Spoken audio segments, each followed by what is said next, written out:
Good evening, everybody.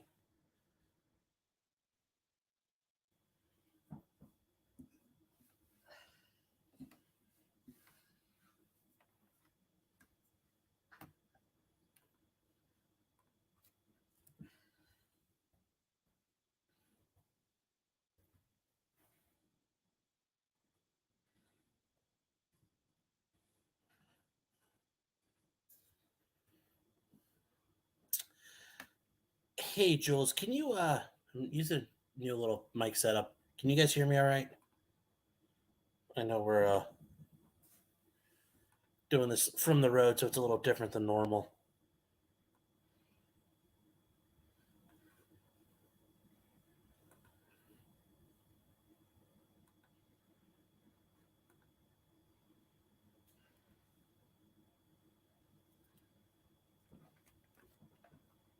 Oh, wow, everybody just showed up all at once. Well, hello, everybody. If you're new tonight, we generally wait a couple minutes till people get here, then we get started. Usually give everybody about 5 minutes to catch up. So Amber had a great day in court, and I know you guys probably have a bunch of questions. If you do, I'll be happy to answer them. But for now, we're just gonna I'll probably start them and we'll get back to them because there's a couple other things we can talk about. And let me see if this... No, actually, I was on time, Parallax. Now, can you guys hear me better on this? I changed mics.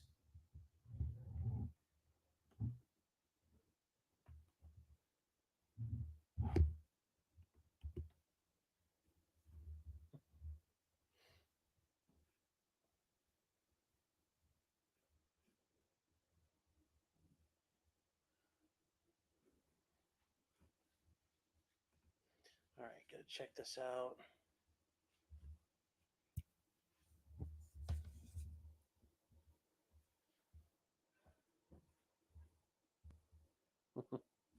And it's just, I'm trying to figure out how to set this up. Is this better? Yeah.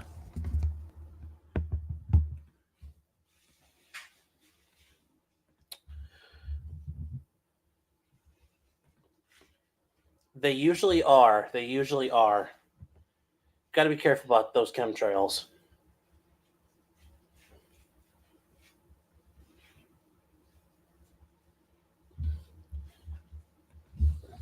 Okay, thanks. Thank you, Carla. I'm just trying to get everybody caught up.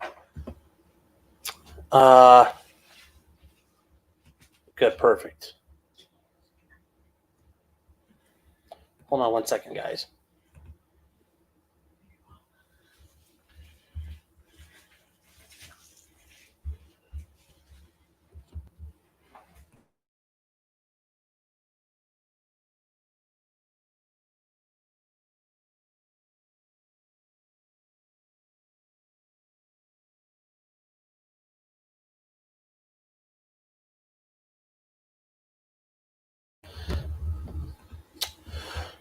Well, guys, we're almost set up here. I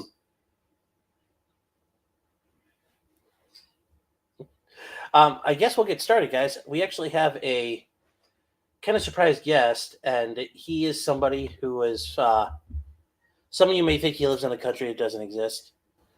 Some of you may think he lives in a country that's upside down in the future. That's actually correct, I think, technically. But he is an attorney, and he is actually has his own YouTube channel, and I found that out because I was suggesting a new name for LawTube could be, Law Patrol. I mean, who doesn't like Paw Patrol? But apparently he already snagged that one up because that's a pretty clever name. So I'm going to introduce Hayden and let him kind of introduce himself from there. Welcome. G'day. So do you want to introduce yourself a little bit, Hayden? Yeah, sure. So my name's Hayden Glaister. I'm a solicitor in Melbourne, Australia. I've been in private practice now for the better part of a decade. Oh, sorry, I should actually say I've been in law for the better part of a decade. Let's just say that. Private practice has been the last 6 odd years. Mostly operate in wills, powers of attorney, estates and litigation. Pretty much the only things that I don't touch are family law and criminal, but I'm going to offer what assistance I can and commentary. But yeah, as you said, I've started a channel recently. Like many others, I got sucked in with the Depp and Heard case, and decided to give it a crack. Well, hey, it's awesome. Starting on myself, I know it can be at times it can be a little overwhelming when you see what you got to do and how you got to get it all done. And I know you said you don't practice criminal law, but I did see you did have some information about what's going on with Amber Heard in Australia. And while I understand kind of the basics of it, certainly you were able to describe a lot more than I could ever hope to put forward. No, fair enough. So yeah, I mean, obviously I have been trying to avoid stepping on any toes with the actual current trial, but I did a video basically on what happened with Amber Heard in 2015 with Pistol and Boo when she brought him into the country. And yeah, basically, so what happened was she, let me just double check something. So given everything that's happened with the current trial and the UK case, she may still be facing perjury charges here in Australia. So as recently as a couple of weeks ago, it was confirmed that the Department of Agriculture, Water and Environment here are still looking into it and getting witness statements and whatnot. Basically, they won't comment too in depth on that because it's still an ongoing matter. Now, Hayden, I was going to say, because what exactly is the issue for Australia? I mean, it sounds like they're just a couple of dogs. Can you explain to some people here, like why that's an issue for you guys?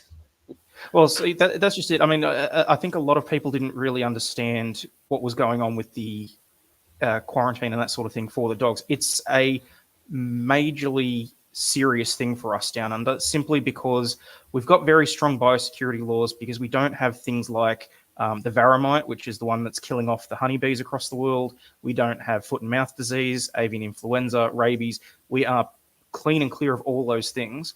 And something as small as a tiny little mite coming in on a dog could set off a chain reaction across their entire ecosystem, which might be devastating. I mean, in terms of things like, I mean, they brought a couple of rabbits in. Look at what that did to our ecosystem. They introduced... explain that. I've heard of this, and it's crazy. Explain to people what happened when rabbits were introduced in Australia.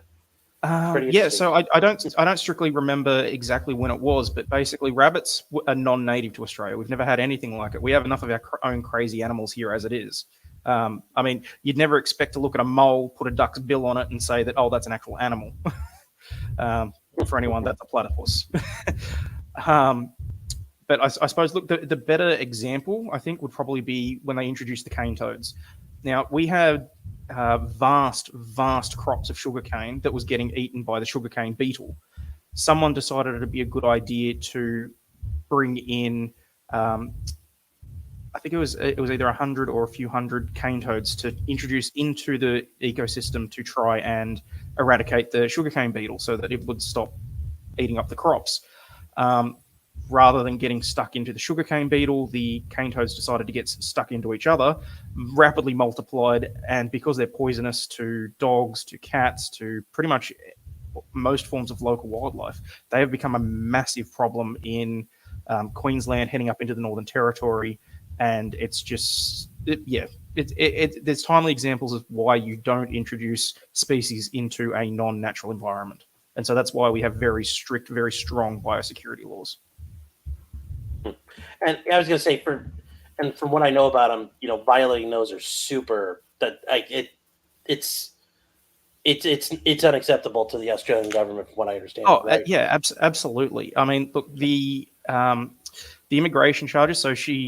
So when Heard was served with a summons back in May 2015, she was charged with 2 counts of illegally importing the dogs, so one per dog, obviously. Now, each charge carried a 10-year sentence, as well as a $100,000 fine. So it's not. It's not chump change. In addition to that, she was also charged with falsifying a customs document, which is another 10 grand fine and a further year in prison. And I mean, look, that would have had huge consequences for her as well, because the other thing as well is with our Migration Act, if you are found guilty of an offence that carries a prison term of more than a year, whether it's suspended or not, that affects your ability to obtain a working visa. So she wouldn't have necessarily been able to come in to film on projects, on, you know. And I have the feeling that she's not going to have to worry about filming projects anytime soon. I would agree with you. But yeah, so I mean, look, basically, what happened was she brought in Pistol and Boo in April 2015. This is roughly a month after the infamous finger slice. And sorry, just got a couple of emails popping in. No, that's fine. That's fine. It's all, no worries. Where are we? So yeah, so it was roughly a month. The dogs were on the Gold Coast staying with Amber for just over a month as well. So it wasn't until a local dog groomer, actually posted a photo saying, "Oh, look who we've got in the shop today. We're making them all look cute and fluffy and whatever." Oh, that's how she got caught. Yeah, and so I mean, the dog groomer did have permission to post that picture. Presumably, Heard didn't have any sort of idea as to the grumpy storm that would set off. I mean, the importation process for dogs is very involved as well. I mean, it can be anywhere between 6 months to 24 months, depending on where you're coming from, what shots and vaccinations the dog's already had, whether or not it's been pregnant recently, all sorts of things. So, I mean, the fact that she hopped a flight, I think it was from Hawaii by a private jet and just dropped in, A, her people should have known better. B, it was never going to be appropriate, basically. And I mean, the reason that she's facing the perjury charges here is basically part of the reason she didn't face such strong consequences out of the case, so the hundreds of thousands of dollars and whatnot. She blamed it on being tired. She blamed it on the fact that she usually left paperwork like that to Johnny's team, so she basically tried to throw his people under the bus. So, I mean, at the end of the day, it was literally it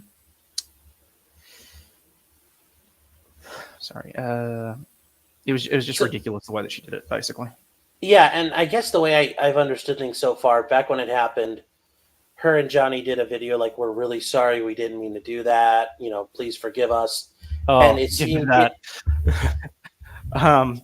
Actually, if there's any way, I don't know whether or not I can share my screen. I pulled up a copy of it from the Department of Agriculture website. You should be able to share it. If you click on, do you see the little share button on the bottom of your screen? Oh, yes. Okay, so it's the same as... you can click share and then maybe navigate through your windows. Yeah. Hold on, guys. I'm putting Hayden's channel information up in his, for you guys to take a look at it. Put down the details.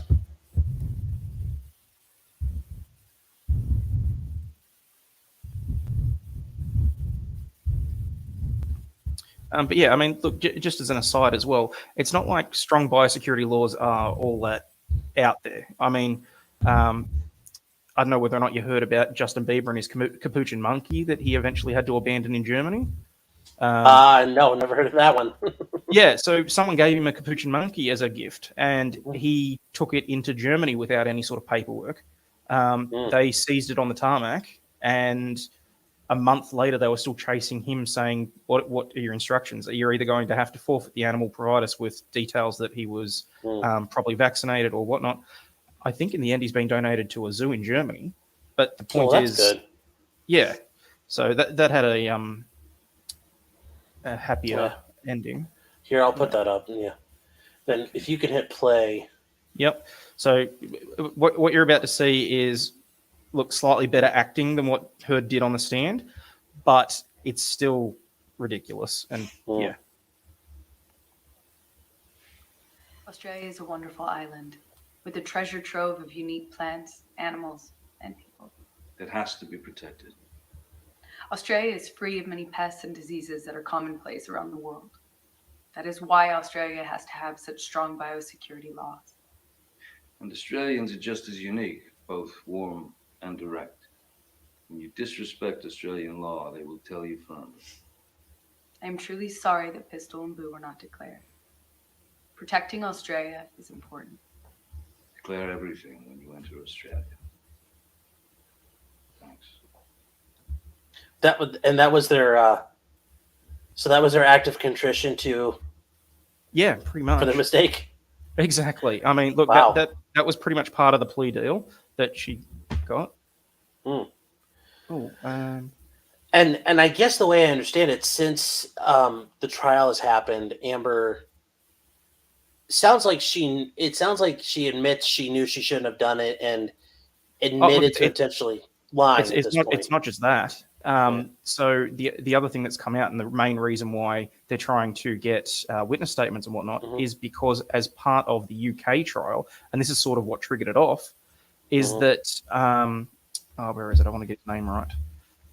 The estate manager, Kevin Murphy, he gave testimony in the UK trial, basically saying that Heard had ordered him to lie under oath about the documents. She basically said to him, I know that I'm not supposed to be bringing these in. You need to lie under oath to protect me. And he basically, during the UK trial, he said, I was forced to make statements that were not entirely true and accurate. So, I mean, look, I'm paraphrasing here, obviously. But that's sort of what's really triggered that off. And I do think it was interesting, though, because back in October, when it came back out that it was still being investigated, Elaine actually came out and said, I'm absolutely confident that neither the Australian government nor the FBI would consider reopening an already fully adjudicated matter years later, especially after the UK court had fully reviewed the evidence. We don't subscribe to the UK law, haven't in a long time. We can't make any transfers or anything up to the UK High Court. It's been a long time since we've been able to do that. Just a little bit, yeah. Yeah. But yeah, and I mean, look, the other thing that came out of it was Amber got into a pretty big stoush with one of our politicians at the time. How do I keep my private opinion on this? He recently lost his job as part of our recent election last weekend. Let's put it that way. And I'm not unhappy about that. There's nothing. That's all good. But I mean, look, in terms of that video, it was very much part of a plea deal. As I said, she had two charges that had 10 years each, $100,000. She got a $1,000 good behavior bond for a month in return for basically doing that video. And it was very clear that neither of them really thought anything much of it because they seemed to make a joke of it. I mean, Depp at the Venice Film Festival said that in relation to speaking about Barnaby Joyce, who was our previous Deputy Prime Minister, that he killed the dogs and ate them under direct orders from a sweaty, big-gutted man from Australia. So was that guy sweaty and big-gutted, or? I can neither confirm nor deny. Okay, fair enough. He's mildly litigious, so I'm just being careful. Oh, I totally understand. But yeah, so I mean, look, in return for doing that video, a 5-day hearing got dropped down to pretty much a day, and yeah, instead of hundreds of thousands of dollars worth of fines and years of prison, she got a month off on good behavior. And so pretty much admitting these things in the trials, she's embarrassed the Australian government. Let's be honest. That's what she's really. And I mentioned this last week. Yeah, it's one thing if you embarrass a government, either have a lot of money, a lot of power, or hope they're very small. And the British and Australian governments are far from being very small.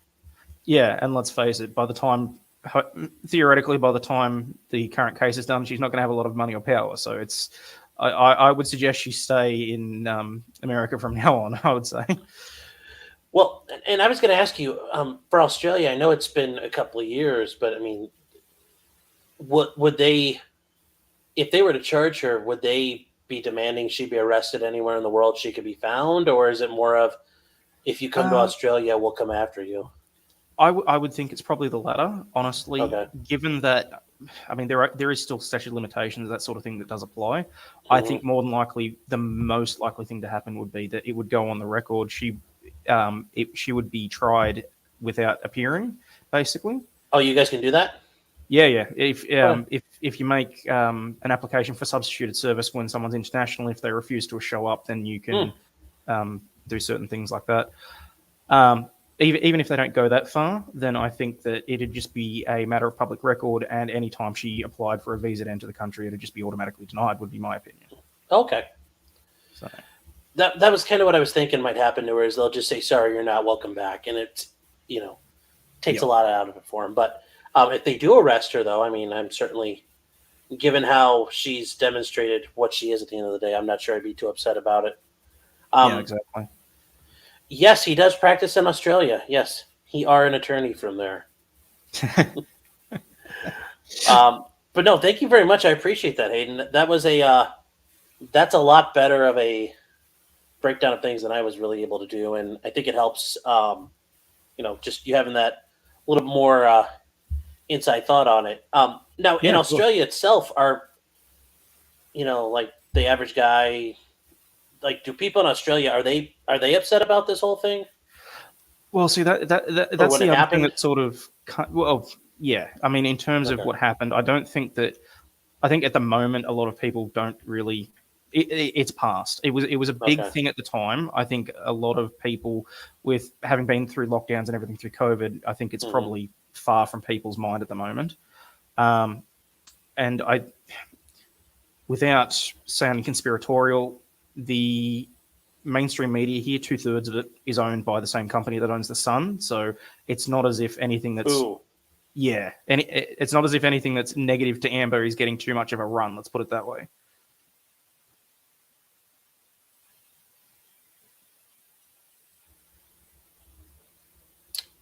Oh, sorry, it froze up for a second. Oh, so at this point now, it's not like people are out in the streets, upset at her and demanding she be held responsible. Oh, no. So that's good for her. That's good for her, at least. That helps. And I'll be perfectly honest as well. In terms of people's reactions, the extent to which Barnaby Joyce sort of made his comments, I mean, he basically gave them 72 hours to get to, and I quote, bugger off back to the States or the dogs would be euthanized. He angered a lot of people in Australia just by saying that as well. So, I mean, there was a... Oh, really? That upset people? Yeah, well, I mean, no one wants to see little Yorkshire Terriers getting threatened like that. I mean, I know you guys like your doggos, but I just thought people respect. Oh yeah, I mean, look, we're very diverse in our political opinions and that sort of thing. Yeah. I think that when it comes to certain things you don't mess with, kids, animals, cricket, basically. Okay. Oh, and AFL if you're in Victoria and other particular parts of Australia. Okay. Hold on here. Hold on. Somebody just said something. Sandy just said, "Oh no, not the Sandy." Where is it? No, sorry, I just lost what I was.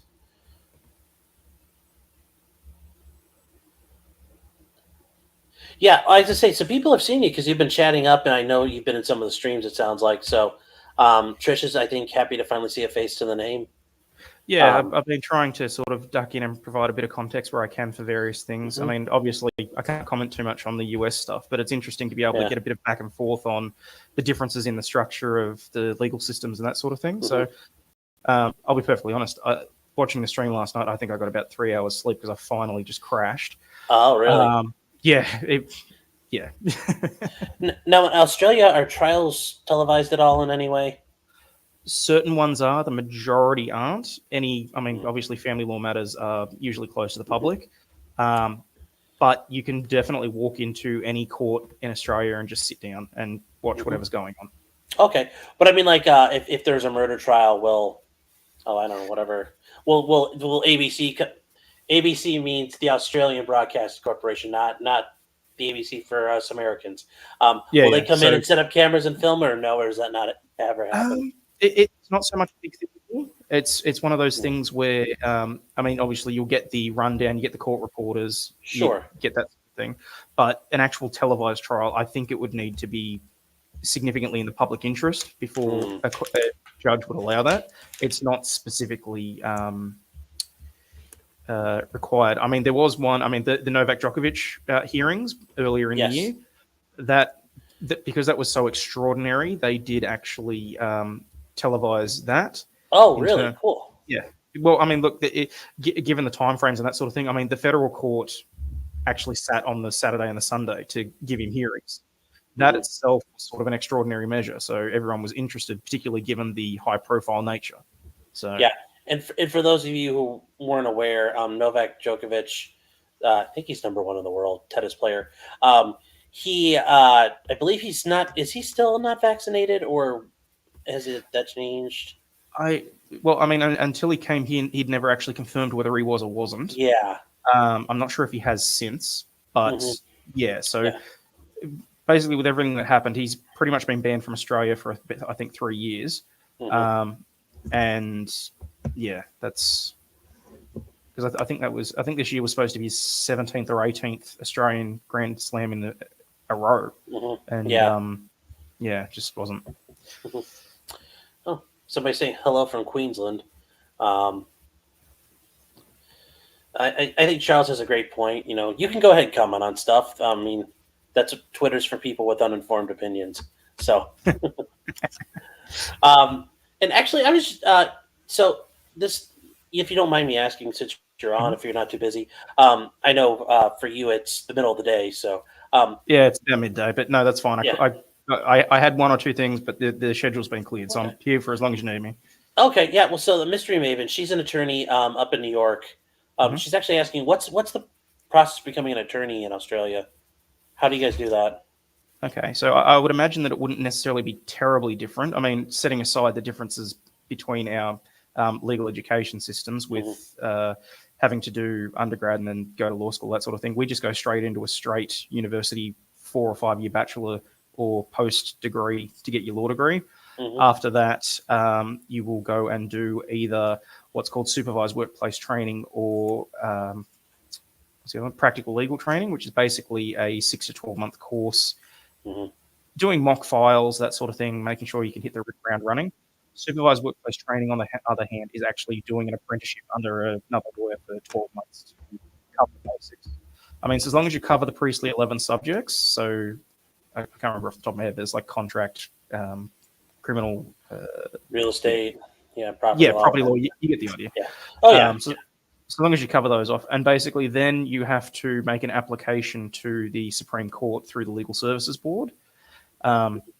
Now, in that, you have to declare anything and everything you've ever done that's been wrong or could reasonably be dug up, basically, to prove you're of good character.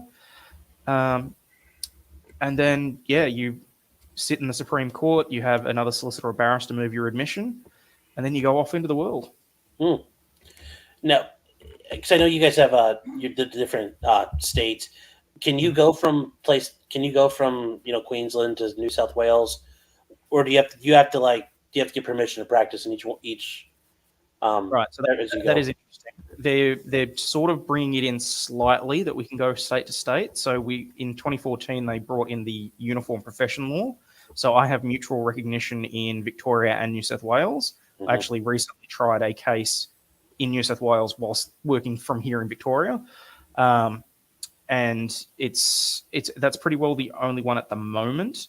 Each respective state, you do need to apply to be registered. You do need to have particular knowledge, that sort of thing. It's until they bring in the uniform law across the board, it's going to be a little bit more difficult for the other states. I mean, specifically South Australia, I can't act on property transfers or anything like that. That's regulated under the Conveyancing Act. The other exception is at the higher level, so the Commonwealth level at federal. Obviously, if you're a member of the High Court, which, not to toot my own horn, but I am, it's not particularly difficult. You can act in any court with federal jurisdiction as well, which under the certain enacting legislation is pretty much any lower court in Australia that has federal jurisdiction. And the other thing to clarify as well is the difference between solicitors and barristers here in Australia. So your barrister is traditionally what you would think of as a trial attorney. They do have to do a bar course of 6 to 12 months, depending on how long you take to do it, basically. And then they sit their own bar and go in. Basically, it does make them very specialised. I myself, as a officer of the Supreme Court, as an officer of the High Court, I can appear in pretty much any court in Victoria to act in trial litigation or whatever. I personally wouldn't do it for anything in the county court or higher without a barrister's opinion and advice, because it's very specialised. Okay. No, I appreciate that. That's yeah, that is certainly different, and I know it sounds somewhat similar to how things go in Britain and the United It's Kingdom. very similar. It's I think, given the way that we branched off, I think it's definitely interesting to see the difference in the way that the legal systems have sort of diverted between the US and Australia, having that common background. Okay, I think I know the answer to this question, but somebody wanted to ask, and some people may laugh, but I think it actually is kind of. I am curious. I don't think you guys wear wigs in court, do you? They've phased it out. The judges still do. The judges still wear wigs. They, depending on the case, the severity, you've got your red robes, your purple robes that the judges wear.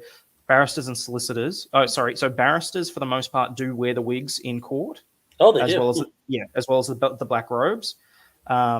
Solicitors don't generally have to, because we're generally not addressing the court. If you address the court, then yes, you've got to at least have the garb, the black robes.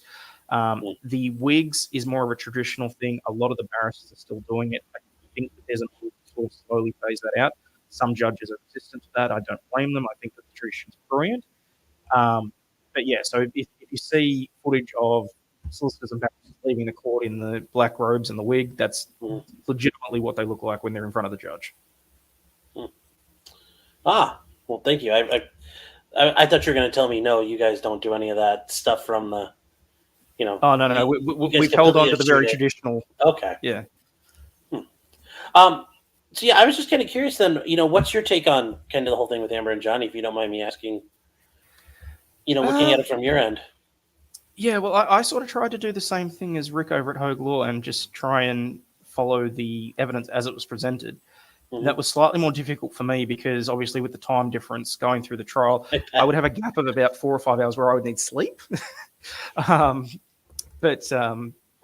Yeah, do I think that by the letter of the law that Johnny should lose?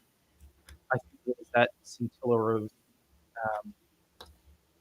what he did could constitute abuse. Do I think that ethically and morally he should win? Absolutely. I think that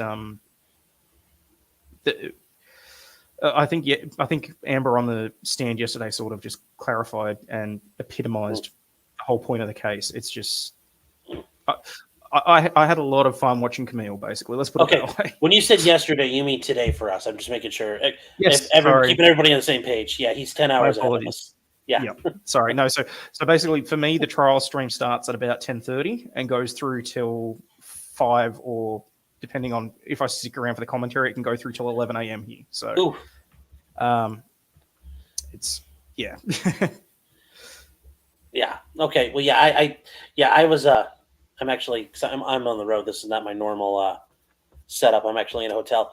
We were driving along, my girlfriend and I, listening to Amber get destroyed. So yeah, that was some good stuff. Like I said, I appreciate hearing different perspectives on it because you're completely looking at this from a completely different way than we. Now, do you think? Cause I haven't had a chance to listen to anybody's commentary or jump on any streams myself. I really have the feeling Amber decided she wanted to go testify today on her own. I absolutely. I think that's exactly what happened. I think it was a case of Amber wanted the final say, and unfortunately, her lawyers couldn't control her, for lack of a better term, which I think speaks volumes towards her case as well, personally. But I think it was very much a bad idea for her to be put on like that, and it gave Camille the opportunity to do what she did and just basically tear her in, which was impressive to watch. I genuinely think that Elaine and Rottenborn must have had to have sat down with her and had that conversation and said, look, if we're going to put you on the stand, this is not going to end well and it's not going to be on us. because you could see it coming a mile away. Honestly, I was gobsmacked when they actually suggested that she was going to be on there. Yeah. I the only thing I'm really disappointed about with Camille, and I'm not sure. Yeah, all these things they brought up, they wanted to hammer her on. Hmm. I think they got very, very, very lucky she took the stand again, because if she hadn't, all this would have never have happened. They couldn't have hit her with, why are these pictures the same? Why does this look like that? You did this, you did that. Nobody believes you. Apparently you're calling all these people liars. If she hadn't got on the stand, this all goes away. And I feel that they got lucky about it. No, yes, look, I'm inclined to agree with you, but I do think that it was planned, honestly. I think that looking back at what happened with Johnny's testimony the day before, I do think that they baited her into having to take the stand. I think that was a pride thing. I think that they were doing everything they could to make sure that she wanted to get that last sort of right hook in and to have her day in court. Yeah, no, I agree with that, but I it's always dangerous that you bait, it's just like if you're, out hunting an animal, you have to assume the animal's going to do what you think it'll do. And Amber might have a sense of clarity for once in her life, or the ketamine. Hey, that's okay. It's okay. Or the ketamine or the Valium, whatever she's on, kicks in just enough to chill her out. It was a heck of a gamble, and it paid off really well. But I would rather they crushed her during her initial cross, and that would have probably been, I think, a safer bet. No, look, I wholeheartedly agree with you. I do think that the way that they managed to do it, if it is that they pulled it off, I think it was a master stroke, though, and I think that I think this hit heavier than a proper, well done direct would have. But I agree with you. I think that the risk, they obviously weighed it up, I think, and they decided that the risk was worth the payoff to sort of hammer her right before resting the case. Yes. Yeah, I just, I know there's supposedly agreements. They agreed not to call the other for the case in chief for the rebuttal. They should have just said, screw that. We're calling Amber. We're going to burn her down for the next 7 hours, start the clock, and just go. I think that's how they should have ended it and just left her like that. And they pretty much did, but I think they really should have ran the clock harder that way. Yeah. But yeah, no, I appreciate that. So yeah, Hayden, I kind of covered some other criminal topics. I'm sure I'm sure, I don't know if you've heard about what happened with Kevin Spacey. Kevin Spacey's news to me. I did do a little homework on the other ones. Okay. Yeah. Well, if you want to stick around, you're more than happy to. Yeah. Cheers. So, yeah, and guys, if you have other questions about Amber or Johnny, I'll star them and we can get back to them a little bit later. Oh, wow. Sorry. I just realized that there's actual chat on the right-hand side. Oh, yeah. Okay, yes. That's an actual chat. People are talking. Yeah, so... Sorry, everyone. First time being a guest. I do apologize. Yeah. Yeah, they are... Yeah, and if you see somebody and you want to respond to what they ask you, go for it. That's totally fine as well. Cheers. So, yeah, Kevin Spacey. He got...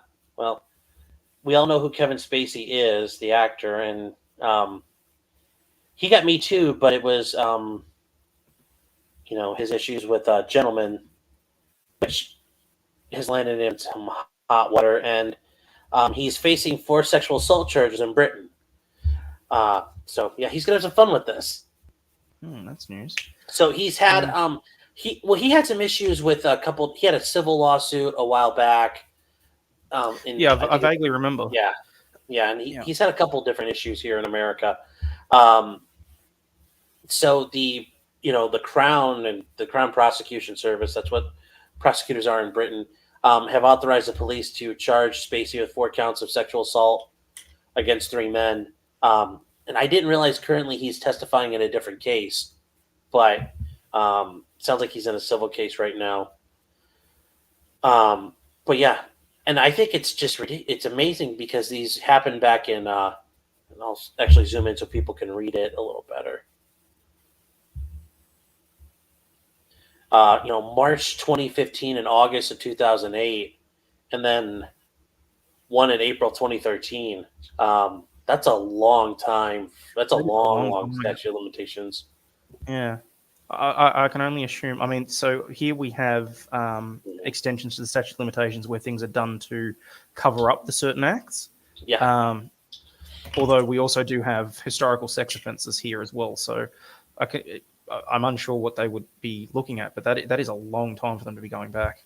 Yes, it is. Yeah, it is. And that's where I think, if this gets further down the road, we'll find out more of how they did it. Charles Watt, yes. Jumping straight to another sociopathic abuser. Yes. Yeah. Yes, we're going to go there. Carla, he hasn't been there's no verdict yet. It's just now come out that he's going to be charged. Now, it sounds like the police can charge him, but it doesn't sound like they automatically will. So, which I think is a little bit of nonsense. They should, if they're going to do it, they should just go ahead and do it and not tell the world, we're thinking about going ahead and doing it. They should just charge him and then tell the world they're charging him. Yeah, well, I mean, pulling it back to what we were talking about before, Australia's sort of done the same thing with Heard, though, so I can't really say. I mean, sometimes governments just want to, sometimes a prosecution, I should say, just wants to make an example, or sometimes they want to get the information out there to try and potentially bring in some additional people, see if they can bolster the case. Maybe someone will come out of the woodwork that's got similar claims. I think that's probably the only reason I can see why they would actually give out that information beforehand. I do agree they probably should just hurry up and get people charged, but I think that giving that sort of brief interlude, shall we say, probably is to allow so that things don't have to get rehashed over and over again. Sure. Maven, that's a big allegedly. For all legal purposes, that's an allegedly, but yes, I would not be surprised. Jeffrey E., I'm sure are you familiar with Jeffrey Epstein at all? Only by reputation. Yes, he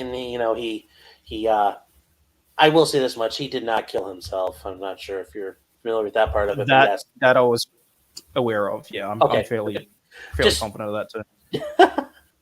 Just thought I'd ask. But yeah, he's So they could ask for him to be extradited. Ultimately, the prosecutors could, or they could ask him for the extradition. Now, somebody sent me. Well, actually, it was something earlier today, and they had asked, "Is it a rendition?" I said, "No. Rendition's bad. Rendition involves secret flights to a black site where you get waterboarded and beat with extension cords." No, extradition is the formal request to turn that person over. And Britain and the United States have a very, very close relationship. So if there's a formal request for extradition, the U.S. would very likely honor it. And what happens then is Kevin Spacey can fight it. He would go to a U.S. court and challenge extradition, saying they don't have the right to bring him to that foreign country. Typically, you can argue there's not enough proof. Or let's say, for example, in England, for example, or Britain, for example, you can face charges for sending a tweet that happens to be kind of spicy, for instance. Well, that's not a crime here in America. That's not. So there are times where if it is a crime in country A, but in your country it's not, the U.S. does not always extradite in those situations because, especially for that example, you have the freedom of speech, and we're not going to send a person away for something like that. But yes, for something like this, for sexual assault charges, that's something, if he were to lose, he definitely would be extradited. So they take him, they give him to the British. The British would throw him on an airplane, and they drag him over, and he would face the charges there. So, he could have a tough time. Sorry, can I just Guardius? Sure. In terms of firearms in Australia, I just did a video on this a day or two ago, at least covering importation of firearms into Australia and what the rules are in Victoria. But yeah, if you want to have a look at that, it gives a reasonable rundown. And I was trying to I did mention earlier, since that can be a more delicate subject than it is here, I didn't want to have to put you on the spot if you hadn't felt Oh, no, what to address it. No, that's perfectly fine. The Okay. I mean, obviously, what happened in Texas is terrible. As a parent myself, I can only, my heart goes out to those parents. Basically, no one should have to bury their child. But yeah, I mean, look, I'm well aware that it's a big, it's a divisive issue for the US. So I personally do my best not to turn any of the US followers off. And let's face it, last thing I need is the NRA coming after me. So, but no, look, Yeah, that's. I can tell you this much: they are more of a boogeyman than anybody ever makes them out to be. Well, see, they've made some big strides in supporting political parties here in Australia. Oh, they have. Oh, yeah. So it's, I mean, we've got our own version here, but a lot of the money is coming in from overseas. That's my opinion. I'm paraphrasing. That's my understanding anyway. Oh well, I would say this much then, because a lot of American NRA members would be very upset because they feel like the NRA doesn't do anything here for the amount of money they spend. So I guess the money's going somewhere. Yeah, well, because I mean, obviously we have significantly tighter gun control laws here. I mean, after Port Arthur in '96, there was an agreement amongst the states, because the federal government doesn't have the power to legislate specifically over gun control here in Australia because it's not listed in our constitution.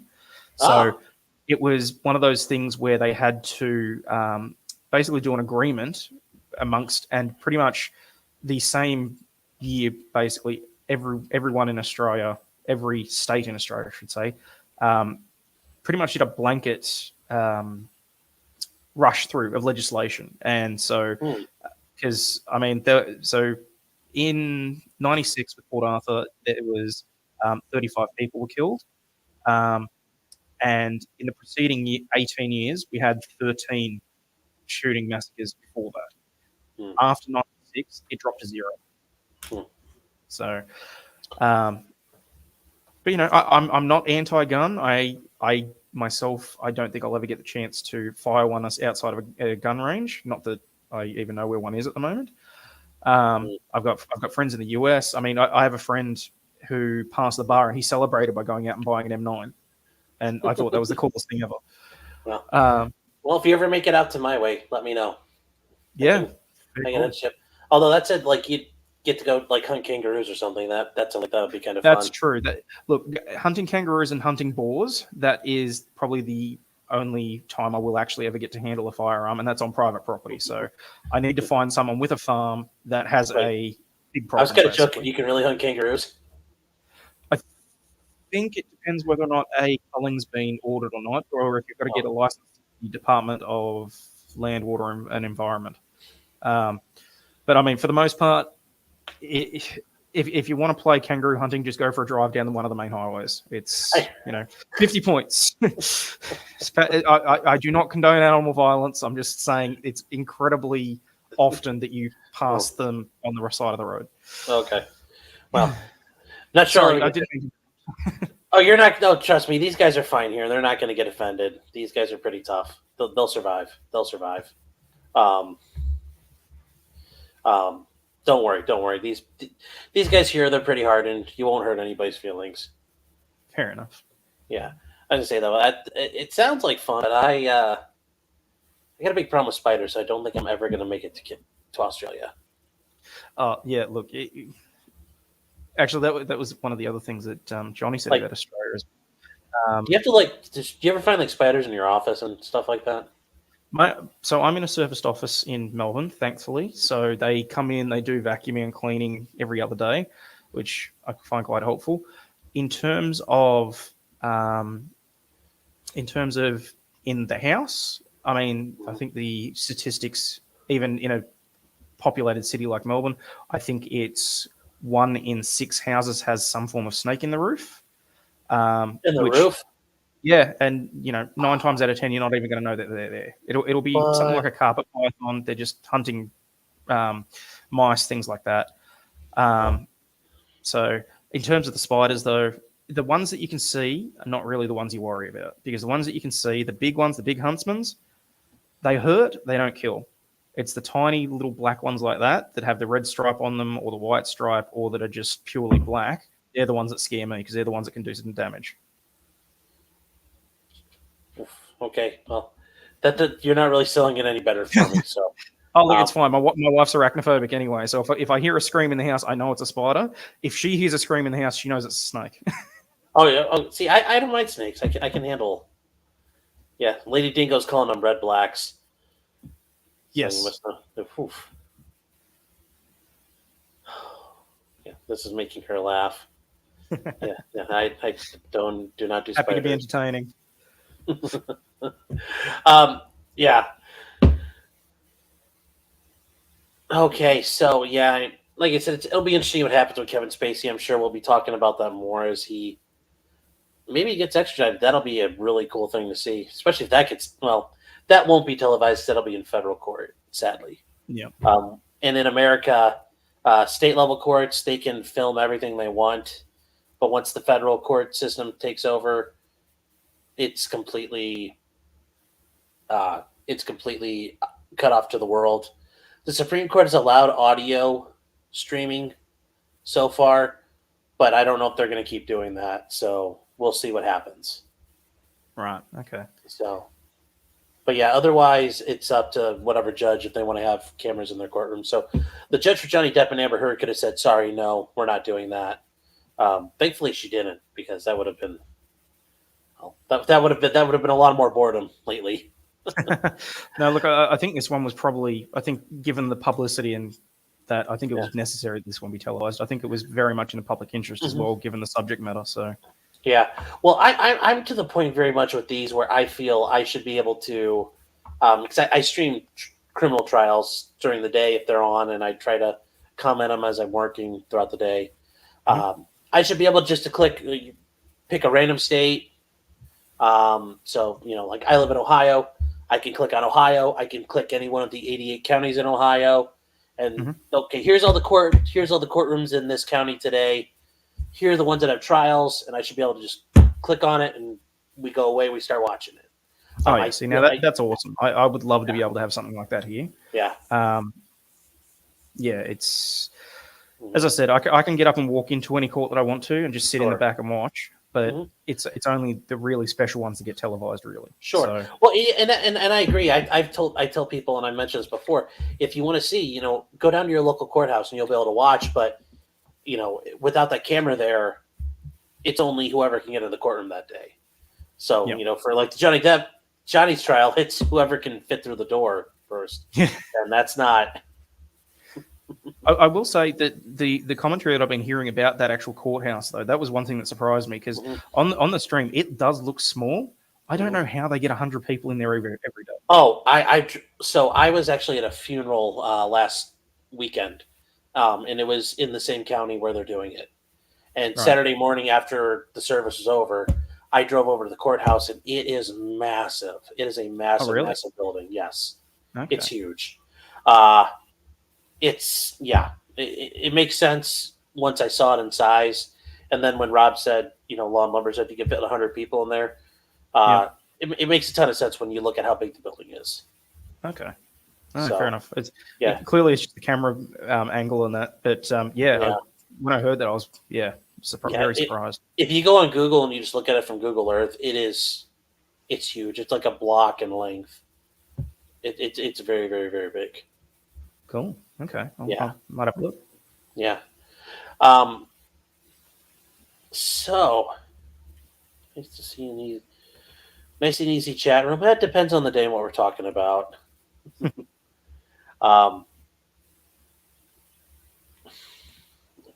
Okay. Have you ever heard of the TV show The Simpsons? Yes, avid Simpsons fan, and I am well aware of the boot reference. Okay.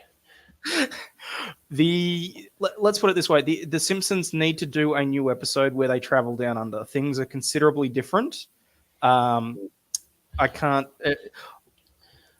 Whilst there have been instances in the last 10 years of where we have literally buried beer in the ground to get around alcohol limits at events, We don't drink Fosters, and I can't remember the last time I saw someone with a hat with the corks hanging off. Although I haven't been in country Victoria in a little while, I'll be perfectly honest. You can't walk outside and yell at your prime minister either.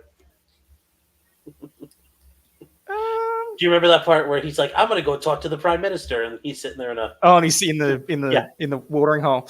No, look, honestly, trying to get anywhere near any of the politicians, if you don't do it with written communication or something like that, I assume it's similar to the US. You will get crash tackled before you get anywhere close. Sure. Okay. I wasn't sure. I'm like, I really wanted to ask this. I'm like, this is hilarious, and I figured I might ask you, and you're like, we don't watch that, or what? Oh, no. Simpsons is big here. It's one of the American imports that, I mean, it's on every night on one of our main channels. So well, and speaking of The Simpsons, when Bart brought his frog in, it ate all your guys' food. So that was a play on what happened with the cane toads, basically. Yeah. So yeah. Okay. Thanks.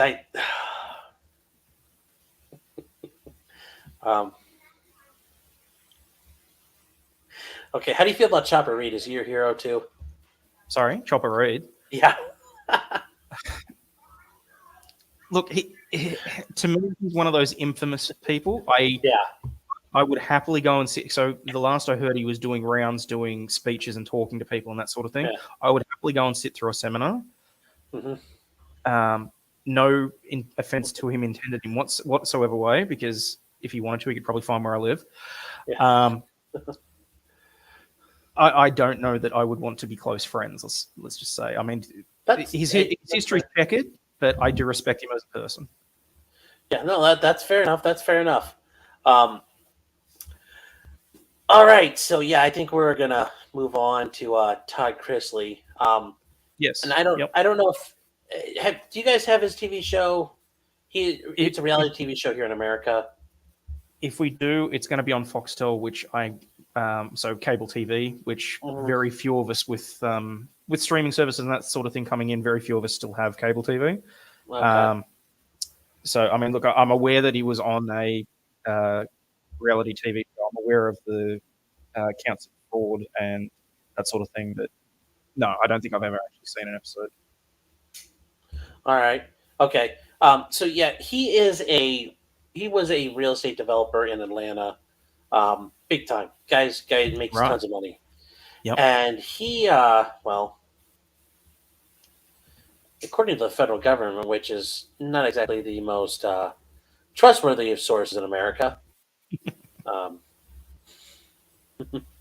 was accused of committing bank fraud and tax fraud, both him and his wife. Yeah, so do we know how he got out of the Georgia charges compared to the federal ones? I mean, I'm assuming that the tax codes are different, but... the way... I assume a lot of that came down to the federal government said, we're taking over here, and the state of Georgia said, okay. The amount of things you could do in the federal level are far more devastating. They can go after far more things here. This is also an issue of you start screwing over very massive banks, they'll call those favors in that they owe and that they pay for when they back politicians. But yes, so he's, in case you guys didn't know, he's the guy from Chrisley Knows Best, his family. I know a lot of people have questions about him being gay because of the way he acts. That's a big thing here in America. But they took out $30 million in loans by lying about what they owed and what assets they had. Now, normally when you do that, yeah, that's fraud. But when you do it to $30 million, well, a little more serious. You can don't piss off foreign governments and don't piss off big banks. Those who hold the money rule the world. Yes, and then also when they started making money on their TV show, which they started earning a ton, they hid their money from the IRS, which then caused them other issues. Yeah, because they were using companies or something to shift their income away, weren't they? They were doing a lot of stuff here, and it got so bad that each one of the Chrisleys and their accountant got charged with 1 count of conspiracy to commit bank fraud and 5 counts of bank fraud. 1 count of defrauding the United States, which, oh my gosh, that's so horrible. You're not making paying the government your taxes. That's so wrong. I mean, you should all pay your taxes. Whatever you do, don't not pay your taxes. That would be so wrong. Well, I keep hearing the story. Wasn't it? Who was the gangster that got caught just because of tax fraud with the IRS? Was it Al Capone or was it Yes, someone it was else? Al Capone. Yes, that Yeah. was what ultimately brought him down. Not the bootlegging, not the murder, not the organized crime. That was how they got him.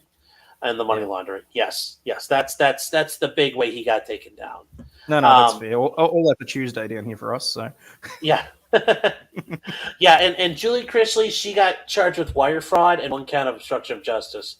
Now, guys, like things like wire fraud, using electronic means to commit fraud. So using a computer, that becomes wire fraud. Using the email, that becomes wire fraud. If you commit fraud using the mail, that's mail fraud now. So if you fraudulently fill out a form and you mail it in, that's mail fraud. Or, for example, if an attorney or any other professional falsely bills someone and they send out that bill, that bill's fraudulent. That's now technically that's mail fraud. Now, will the federal government ever roll up on me for that? Probably not. Now, if I do something to piss off the federal government and they could find out they could slap me with something where they can get a couple of years out of it, yeah, they probably would. But you really have to get there. It is pretty big news that their accountant got charged with the conspiracy as well. Because a lot of times you can make a claim that, hey, look, I relied on my accountant. I relied on my attorney. but can you still rely on your accountant like that? Because this is the guy I think I read. Yes. How many times did he fail the CPA exam? So can you really say that you relied on your accountant when you know that he's that? I won't say incompetent. I would argue. I think there's a good argument to make that if he's validly licensed and certified currently, then he's validly licensed and certified. He may ultimately suck at it, and yes, once you're a conspirator, all the protections go away. But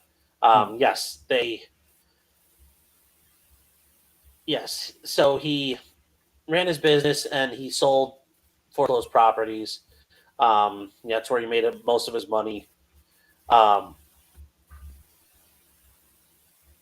was it? I read through this article earlier. Sorry, can I just, Dirk? Yeah. Knifey Spoonie is every Wednesday night down at the pub. Knifey Spoonie. Oh, and Parallax, no, Foster's is not Australian for beer. Foster's is now UK owned, and no one here drinks it. Oh, really? Yeah. It's what's the joke? Foster's beer is like having sex in a canoe. It's effing close to water.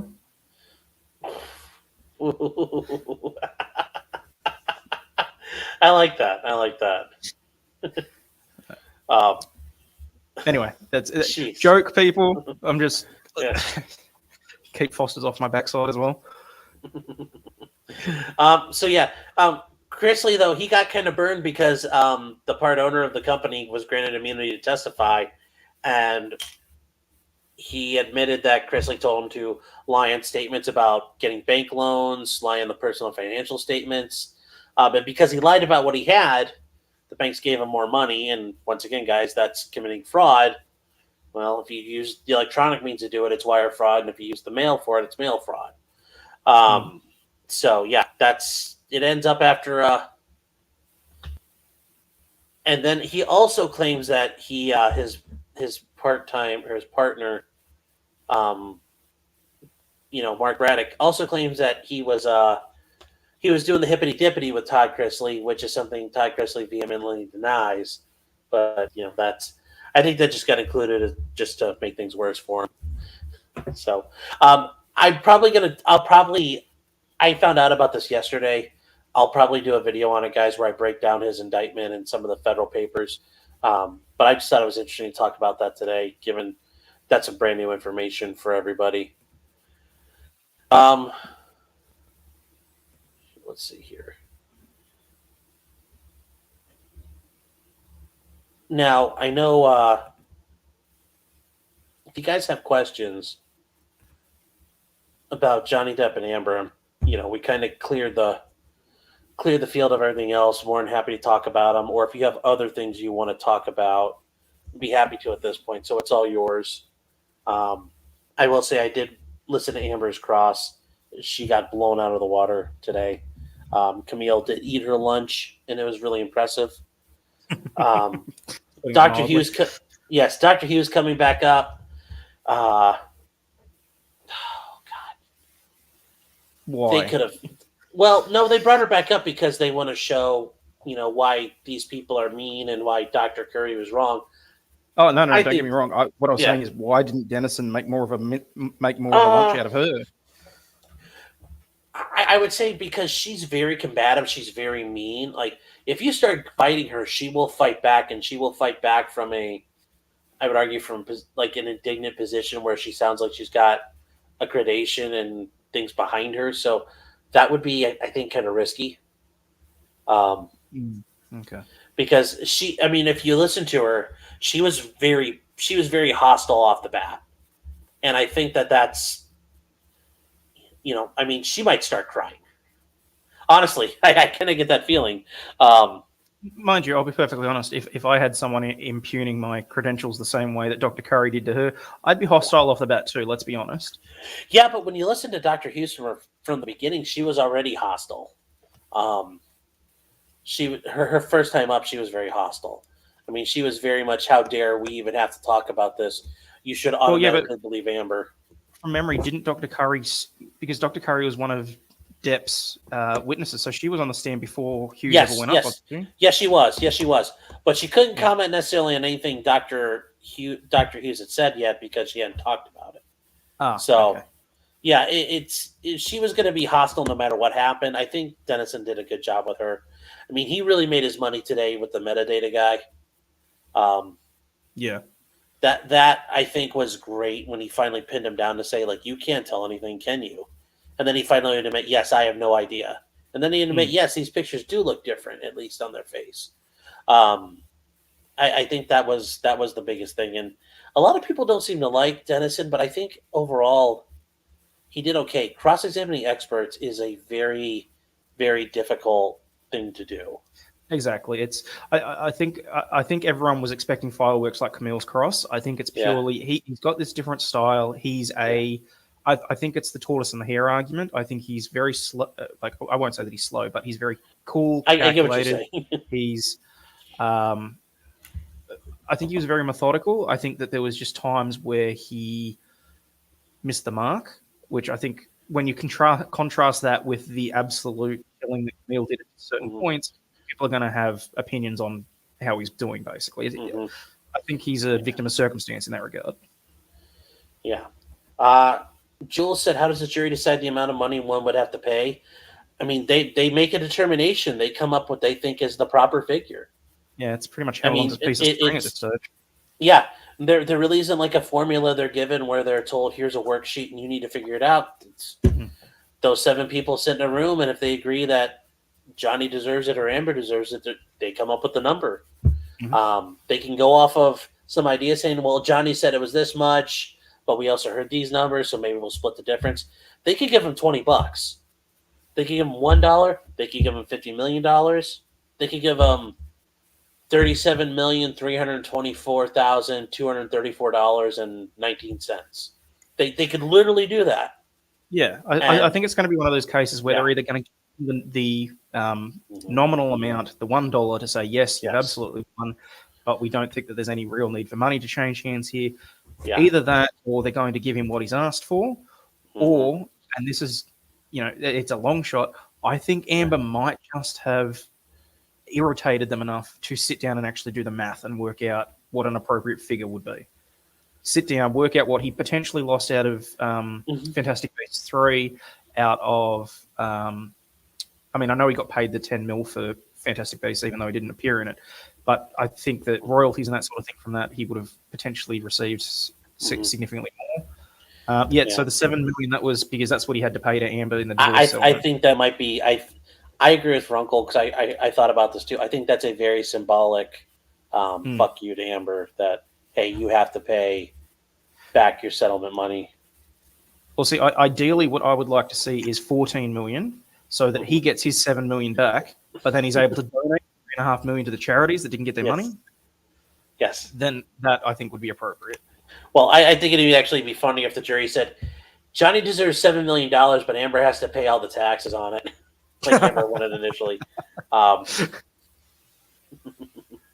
Yeah. So could they just award $1 to prove a point to Johnny? Yes. That's called a nominal damage. That's literally where you come in and say, look, Amber was wrong, Johnny was 100% right, but we're not going to award any money. We have to award some damage, so $1. And that's symbolic. Now, I don't think they're going to do that. I think they're going to give Johnny a number with some zeros attached to it, hopefully. So at the end of the day. Can we maybe look at the one from Carla just above that? This one here?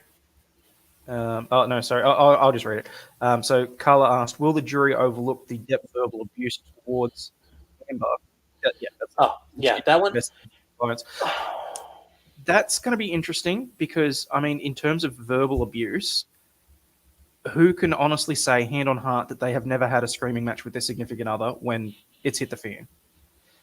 Yes, the video of Johnny smashing the cupboards and that sort of thing, it's not great. But is it so particularly egregious that he should lose this case? I don't know that it is. I mean, it's not great. I'm not condoning any sort of violence or abuse in the home or anything like that. But can you honestly say, hand on heart, that you've never had? What do they say? If you've never thought about killing your spouse, are you really in love? Yeah, no, I think that's true. Because I know for a while they were trying to say, oh, well, if you're yelling at somebody, that's abuse. Like, okay, look, when you talk to the regular person on the street, hey, what's domestic violence? And usually it's, somebody walloping on the other person. Well, see, that's just it. And the other thing is to draw a comparison as well. Yeah. Here in Victoria, just yelling or swearing at someone on the street constitutes a criminal offence. That's assault. Okay. Almost no one is. Well, sorry, I can't remember if it's criminal or I know civil. It's definitely, you can try and argue that it's assault. Okay, it's trespass against the person. It's just not physical. You're never going to get up on it because how do you show what damage the words have done to you? I mean, yes. It's verbal abuse or whatever. It may have damaged her delicate psyche, but yeah, I mean, if you're going to be having an argument over this sort of thing, I think that where does it sort of stop? Unfortunately. Yeah. I think he gets his career back. I'm not sure he does. I mean, he might get some movies here and there, but I don't think it's going to go back to normal. No, probably like not. Before. I mean, he'll get some movies, but I think at the end of the day, it's it's kind of like I don't know if it happens often in Australia, but it happens enough here in America that it shouldn't happen at all. But a guy's in prison for 40 years and he gets released. It's like, oops, sorry. You're actually 100% innocent. We didn't mean to do that. Here's some money. Have a good day, buddy. Bye. I mean, like, I mean, sure, he's been vindicated, but, what comfort is that when you've spent your life in prison? And it's not, it's not like he can go down and get a job at, it's not like he can then just go to, hey, where have you been for 40 years while you're applying for your engineering school license? Oh, I was in prison for murder. I was innocent, but feel free to put me in the kitchen with all the sharp knives. Yeah, he'll probably get some movies, but I think he's Also, remember he's 58, so he's getting older, and after a while, he's sort of moving into that older statesman sort of position. I can see him moving into, sort of more of the sort of the mentoring role. Well, he can follow the roles Alec Baldwin was going to do.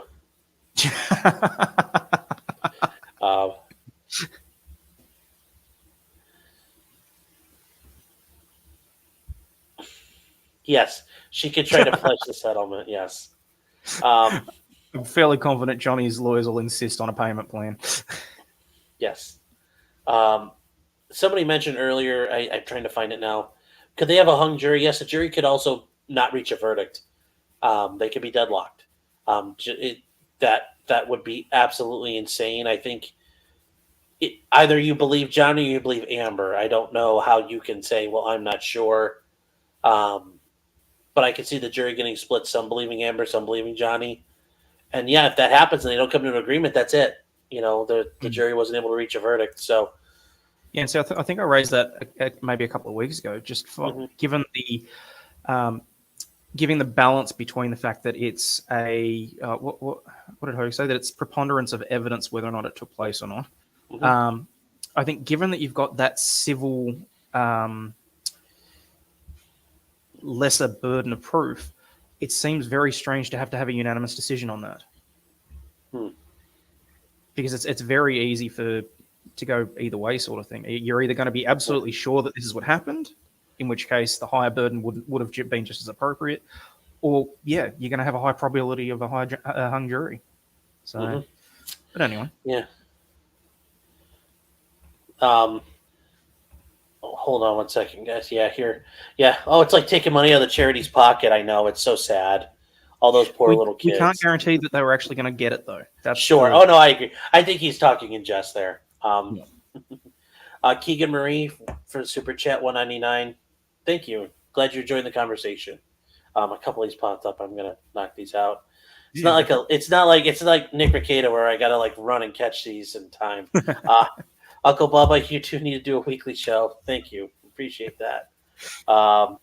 I will say it's nice to have someone to actually chat to. I do know that my own stream, I am still a little bit what do they call it? Stilted and a little bit robotic.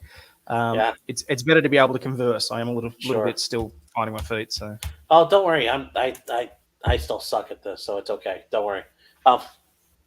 It's just practice, and I mean, I think the first ones I've done, they're better, but it does help to have somebody to talk to. But after a while, I'm used to just talking to myself, so it's not too bad for me. The Mystery Maven, great show. So interesting to hear the Australian perspective. Thanks to both of you. Thank you very much. Appreciate it. Did you see Elaine and the TMZ guy? Yes, I did. Yeah. I not only did I see that on the stream, I saw multiple TikToks on that, and he was very quick on his feet. I was impressed. Yes. Well, and that's where, guys, when I know people want to you want to see attorneys go up there and crush people. That's always a fear when somebody takes a stand, because they just got to be clever once, and even the dumbest person can be clever just like that one time. Let's face it, it was against Elaine. Nothing against her, but I mean, she's been practicing. She's been practicing for 38 years. Most of her matters now settle before it gets to trial. Yes. So having a young bloke like that on the stand was, there was always the possibility for some bite back. Sure, and it also helps that he's young. He doesn't give a shit. I mean, he's like, who's this Elaine guy? Like, I don't work for TMZ anymore. I'm just some dude. You can't hurt me. So and he's like, Johnny Depp flew me out. He put me up at a hotel for a couple of days.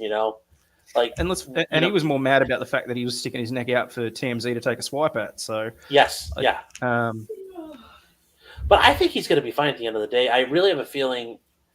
Because I told Rob about this last night or the night before.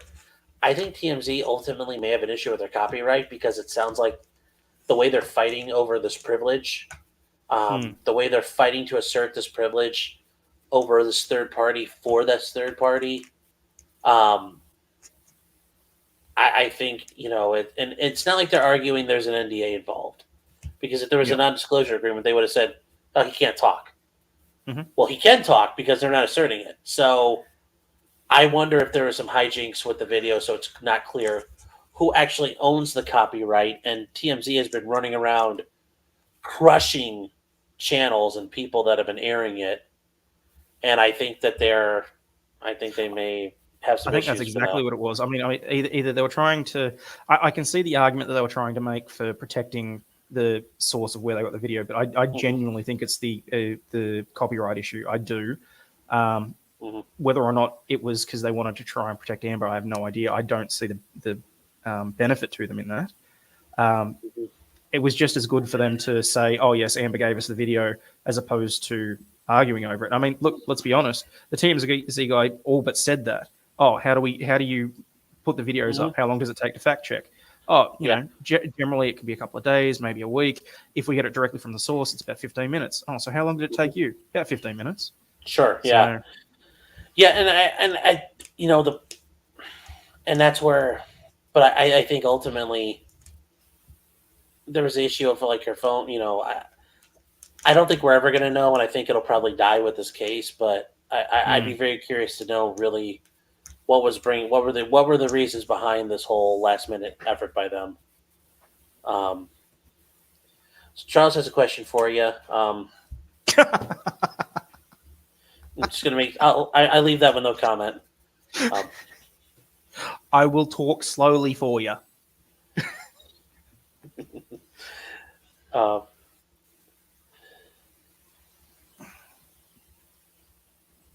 TMZ lawyer was sitting at Heard's counsel table. I must have missed that. No, that part when he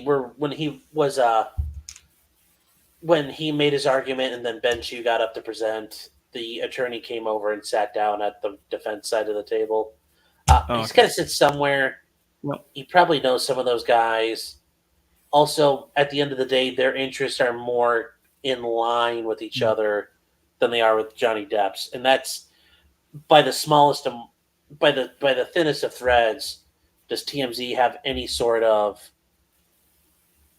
solidarity with Amber? And it's just because they aired Amber's dirty laundry to the world. They don't care about Amber. They just care about getting caught up in it. So, yeah, they care about the press and the exposure for them. And honestly, the guy has to sit somewhere.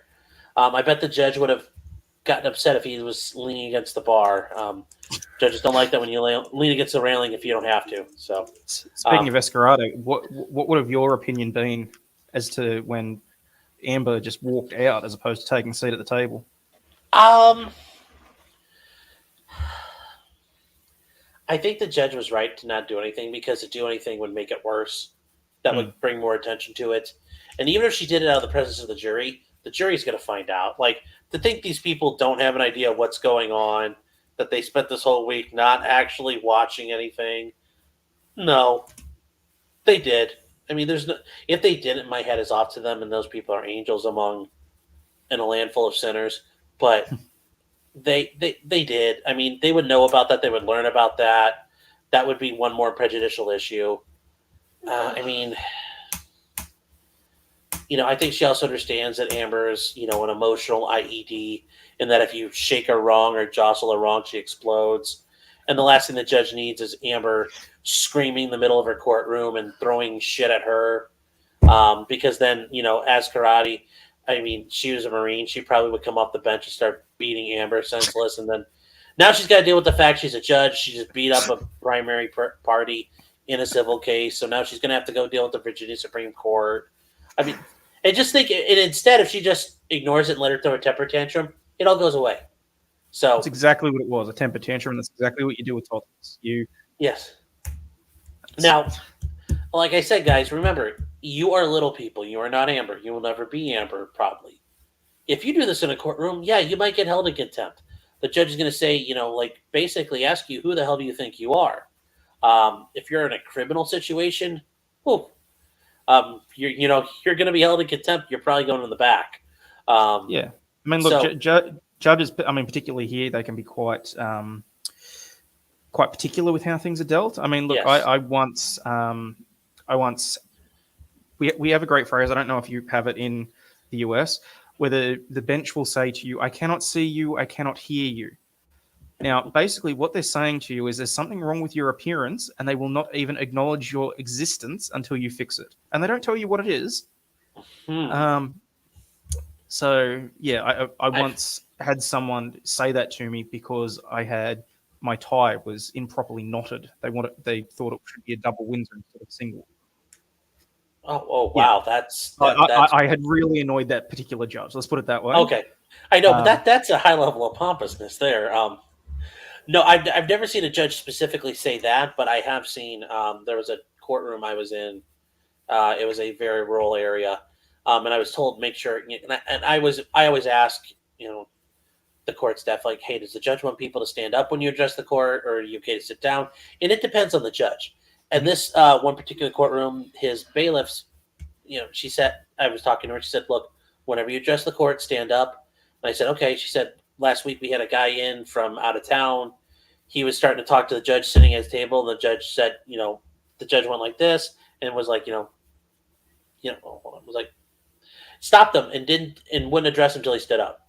That happens. Now I can't see you and I can't hear you. There are many courtrooms I've been in where if your client shows up, for example, wearing shorts or flip flops, they will say, "Okay, There's one judge in particular. He's no longer on the bench. He had a sign on his door that said, "This is not the beach. No flip flops, no tank tops, no shorts." And if he showed up in shorts, he would say, "Oh, well, you know what? He would say, "You've here.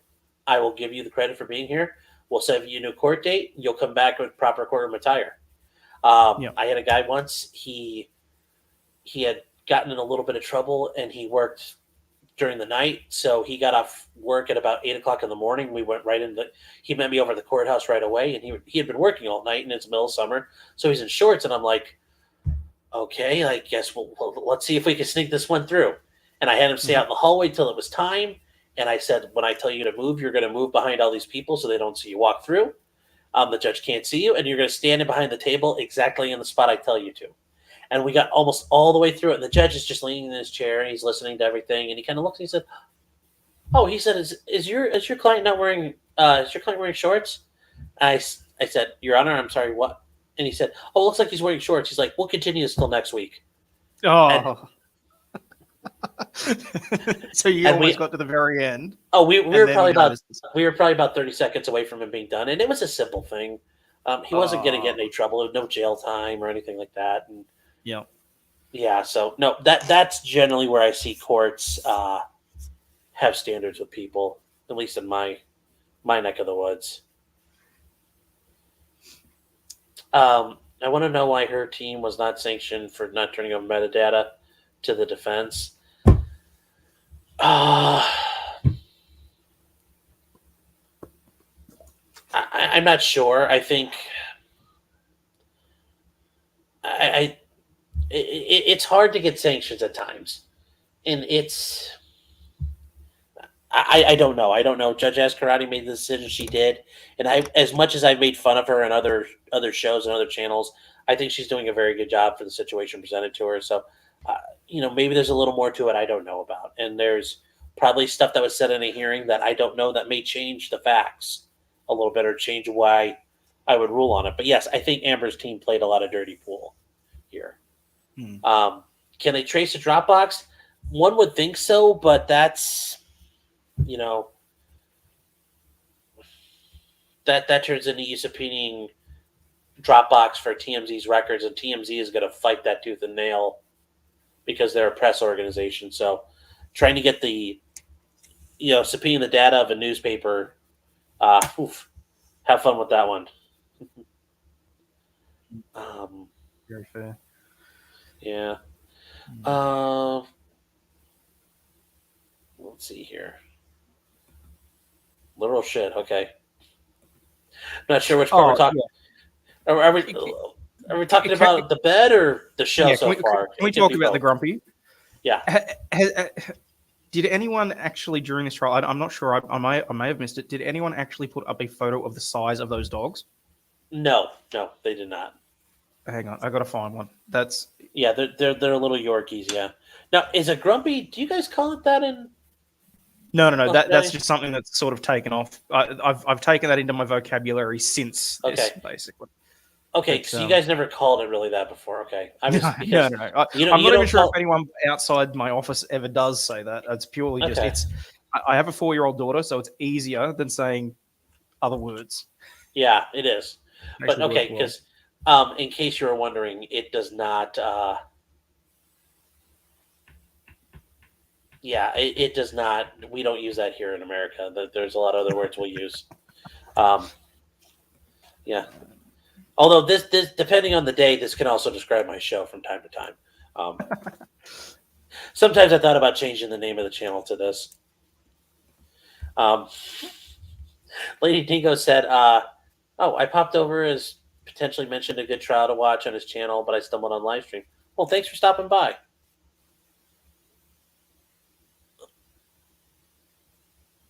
Oh, God, this thing is like flying ahead here. Yes, Elaine was horrible with things. But Elaine is not a trial attorney. I mean, she's a litigation or transactional attorney. She takes care of cases, settles them, gets them. I bet she's very formidable in negotiations. But that's a separate. Just like Hayden said before, barristers and solicitors. It's two different types of things, and you can be good in the film room all day, but once you step out on the football field, you've got to be a different player, different person. It'll get appealed. If Amber loses, it's definitely going to get appealed. So be prepared; it will be appealed. So it'll be years before we have a resolution, probably. There we go. I grabbed up the photo from the ABC website of the dog groomers. This is the actual photo that alerted everyone to the fact that. Oh, really? Honestly, I'm fairly confident that's Pistol there and that's Boo there. Yeah. Okay. Can you imagine either of them doing anything that would remotely resemble a human-sized Grumpy? Man, they would need a lot of fiber. Exactly. Yeah. Oh, and just to clarify as well, that's Mr. Sweaty Stomach. Oh, okay. Okay. So, anyway, just thought I'd share that. I don't think there's anything else in that article. I did read that a while ago. Oh, Yes. That's just a better photo of the dog. I mean, look how tiny that thing is. Yeah.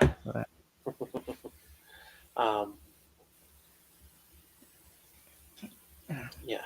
So, Carla, with high-profile court cases, the gallery overreactions.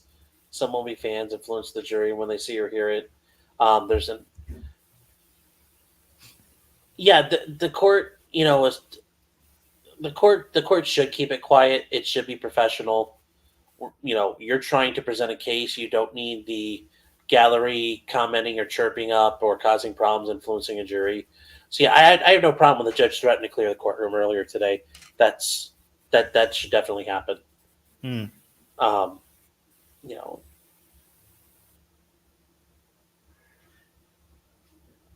Okay, so yeah, I think you mentioned it here. Yes, a judge in Australia would not have been happy with that.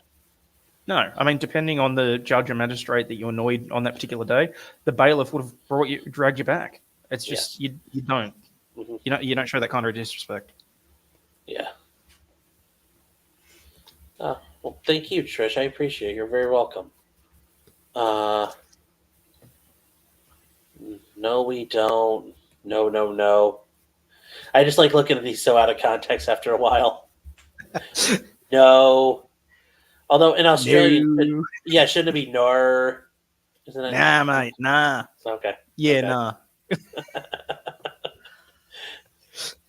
I won't have this slander Elaine as a super lawyer. Okay, so I don't know how that works in Australia, but their organizations. We don't have it. Okay, yeah, you get to pay money and you get to be a super lawyer, but also when you're in high school about to graduate, you can be called you can pay money and you get put in this book and it's called like the who's who of America's honor students, and basically you pay them like $400 and they, it's all bull, it's all BS. So it's all a scam. The super lawyer, I could be a super lawyer tomorrow.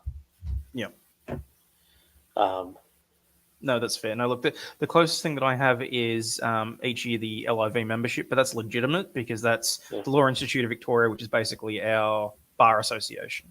Okay. So they give us a little thing each year that says LIV member such and such year, and I just put that at the bottom of emails and correspondence. Oh, okay. Well, that makes sense. There's nothing wrong with that. At least I haven't muted myself yet. Yeah, I have that issue when I do streams, so I'm doing pretty good so far today.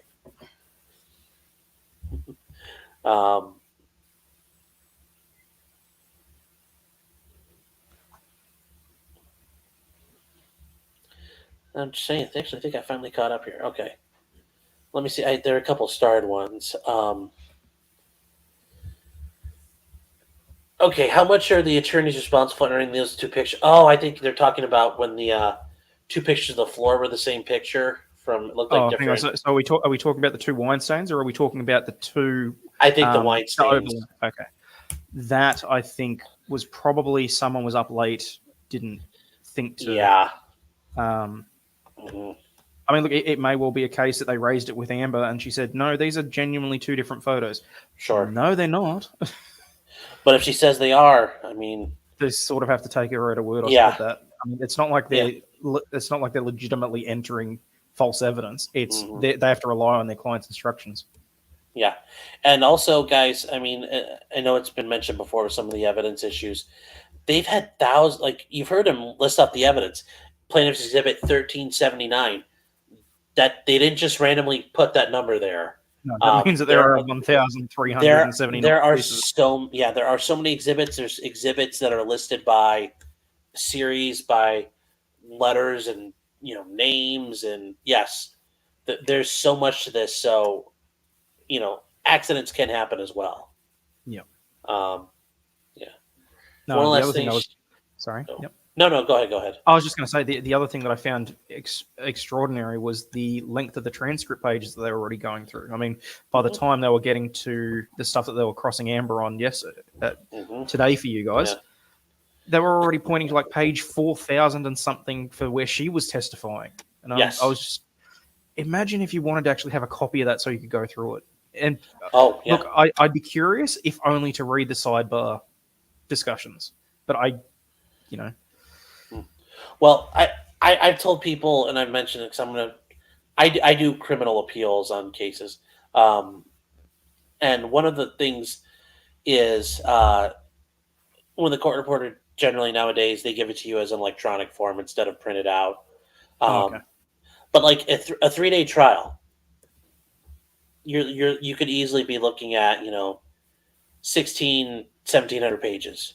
And that's at a minimum. And then if there's like suppression hearings or other hearings that have been held, those could be another couple hundred pages on top of it. And then if somebody gets sentenced, that's another couple hundred pages at times. So it doesn't take much and this is 5 or 6 weeks of every day, all day, 4 days a week, talk.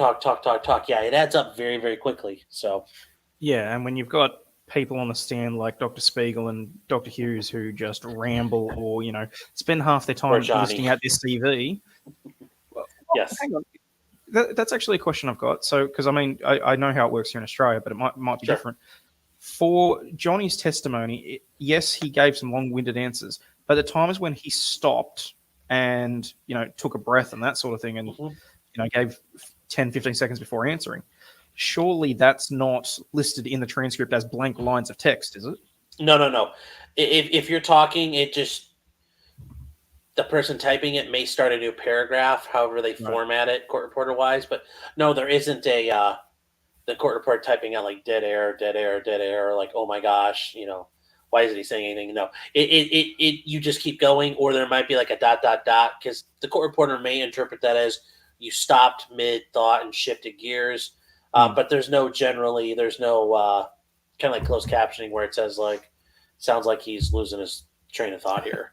No, that's what I was thinking. So sorry, when you brought up Johnny, I was curious. Yeah, is it that way in Australia where they have it saying like blank, blank? Oh, really? Okay. Oh, sorry, no, sorry. I thought you were saying we have it the same way, basically. Okay. Yeah. Heard Johnny say outside when he left to security, "You might see me back."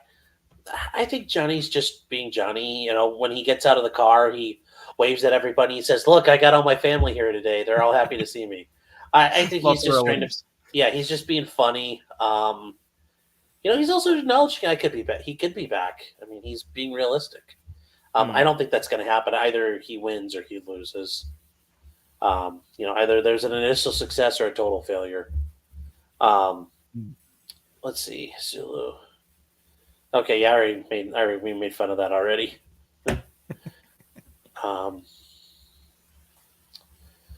Let's see here.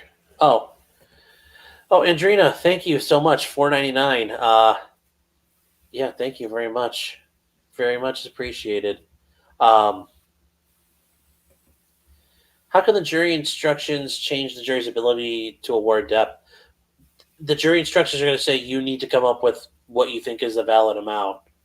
The jury instructions aren't going to be too well defined and saying, here's your formula, you have to apply this formula, or here's a chart. And if Amber hit Johnny with a vodka bottle, it's X amount of dollars. And if she lied, it's this much. And if the lie did X, Y, and Z, it's this much. No, they're literally going to have to come up. I wasn't joking when I said they could pick any number from $1 to $50 million and give that to Johnny. Now, the court may I think they change can the even go above awards. 50, can't they? I mean, they could, but I think there's statutory limits in Virginia, so Okay. the court can. Either way, yes, guys, they could award Johnny any amount they want to. They could award him a gajillion $billion if they wanted to. Yeah. Yeah. Yeah. Yeah. Is this a UK lawyer? Not, I mean, kind of. He does talk funny, but no. not yet. I may open a branch office in the UK someday, but I'm focusing on the Australian stuff for the moment.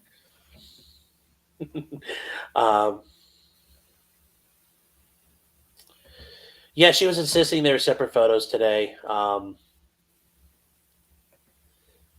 thank you, RN Rolls. I appreciate it. The damn accents, I get confused. To be fair, though, I used to cop a lot of crap at school because I watched a lot of US TV. I was the least Aussie sounding kid in my year level because of that. And so, enjoy. Well, you could have fooled me because you sound very Australian. So, so yeah, I think Dr. Hughes went down in flames today. Yeah, she didn't help her career, but we'll see. No. Don't you have to pay? Yes, you are paying the court reporter or a team of court reporters because they can generally compose the shorthand together. Yes, that's not done magically. That is a very intensive process. The way they do it is they type it out in their shorthand. Their little keyboard is not like a normal keyboard. It's only a couple of keys. They type it out shorthand, then they have to sit there and translate it. Mm-hmm. And then they have to then format it in a way that makes sense. Now, they probably have a lot of technology going forward. They can listen to it and type and get things going. But yes, it's not a quick process. That takes a lot of time and effort. So yes, but when you have Johnny Depp levels of money, you can afford to do this. If I had that kind of level of money, I'd probably get a copy each year and mail it to her on the anniversary of the divorce. Oh.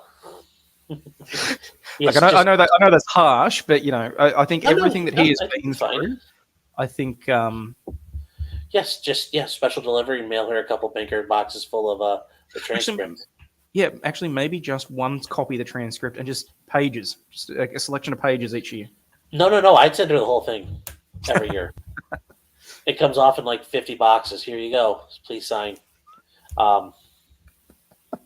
So that would be really funny because it used to be here as well that if you sent a letter in the post but you didn't put the postage on it, in order to receive it, the other person receiving it had to pay the postage. I don't think she would pay for that, but I would just deliver it, drop it off, and if she refuses to take it, well, then she's littering because it's blowing all over the street. Judge said that depots are not entered as evidence so they can be played during closing. Okay, Carla, this case has been very weird as far as them using video depositions as much as they have. So to say things are normal in this case is I would not want them taking video depositions in the back because these guys, you can tell they have not edited these properly. So I would be very worried about something getting back there that wasn't edited properly. It does sound very rushed. I mean, in particular, the video of the deposition from her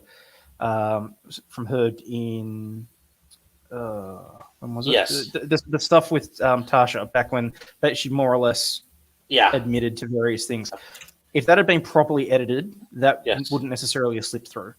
No, and they've had that for years though, so I don't understand why they didn't have that ready. Yes. Johnny had long answers, but he took you on a journey doing it. Yes, he did. Yes, it was Johnny Depp slam poetry.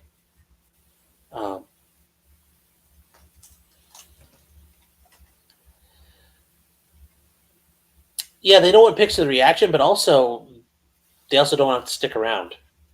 Johnny Depp has had to probably, if you ordered him to stick around, he's got to stay in suburban Washington, D.C., he probably doesn't have a house there. He's renting or something set up.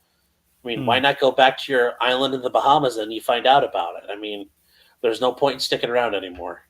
So there's also that idea you don't want to get hounded and the paparazzi to be there too. Because that place is going to be a madhouse, I think, for a while. But let's say it takes the jury, why? I mean, you could sit on the beach and do a line of coke if you win. Yeah, and I mean, look, Ascarati was pretty clear that she wasn't going to be hurrying them, but that it'd be within a reasonable time. I did enjoy the whole, I don't serve dinner quip. I thought that was quite entertaining. Yes. So, but I mean, yeah, it's not particularly necessary for them to be there. I think that you would want to be absolutely sure, if you're not going to be there, that the other party doesn't decide to be there, because then I think that's a potentially bad look. Yeah, but I think Amber, I will give her credit if she shows up. She's so narcissistic that. Oof. That's what I'm thinking. That's what worries me, is that she's narcissistic enough to do it. It still takes a big set of balls to show up for a verdict, because that's. Oof. She would gain some respect for me. I don't know who a Bazzer McKenzie is, so I'll let you. Appreciate it. I don't know if that's fighting words or not, so. Barry McKenzie. That's quite funny. Generally found all of Amber's experts generally unlikable. That is something to consider. Remember, the experts they found are the ones they found who probably are the ones that agreed with them. I think the Kim Potter trial. Are you familiar with Kim Potter? She's the police officer who used the taser or the gun instead of a taser. I did hear about it. Yeah. I didn't pay a huge amount of attention to it. Okay. So she had the prosecutors and the state had an expert come in, and he was an expert in like law enforcement. He was a cop for like 5 years, 20 years ago, and was kind of like some dork who worked and then went to law school, and then, I write about law enforcement topics, and it's like he worked in a college town, probably rousting up kids who get drunk and pass out on the sidewalk. Been there before, so I understand that happens a lot, and did some DUIs and bar fights, and he's sitting there trying to break down this woman's, oopsie poopsie when she shot the guy. But that's also a sign of he was probably the only expert they could find who would, number one, agree with them, and two, actually want to go on record with them. I think for Amber, these were the experts that she could find who were willing to talk. Because I bet a lot of experts either laughed or said, "We believe Johnny." But if you find experts and they don't agree with you, you don't have to disclose all that stuff. No, exactly. You genuinely do shop around. It's not something that you're necessarily proud of if you have to go through 6 or 7 different experts to get the one that says that you want. And if it ever comes out, it's a really bad look for you. But you do what you got to. Yeah. So, and that's I guarantee you they have a box of like experts who didn't work out. Absolutely. Yeah. Who's paying the court reporter? Is that part of the court cost? Yes. But I have the feeling some of that they were both had to pony up some money up front, because that is a ton of money to be letting the court, kind of have out there on whoever loses will have to pay. So I think some money probably could have been ordered up front for that.